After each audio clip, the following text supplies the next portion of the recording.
temeli imanla atılmış, direği adaletle yükselmiş, çatısı milletimizin sarsılmaz iradesiyle örülmüş olan devletimiz, güçlü ordusu, üretken milleti, köklü kurumları ve kararlı duruşuyla geleceğe emin adımlarla yürümektedir.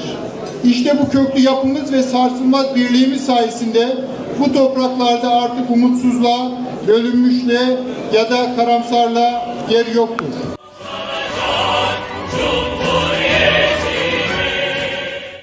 Çünkü milletimizin yolu aydınlık, iradesi sağlam, inancı tamdır.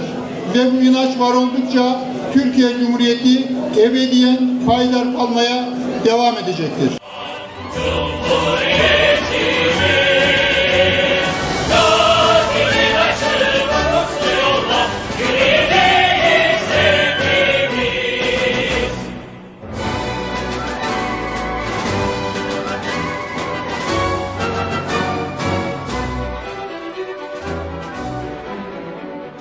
Özgürlük tutkusu damarlarımda, çelikten perdeler semalarımda, sarmaşık dal gibi sarılmışız biz bize, tek yürek bu millet en zor anında.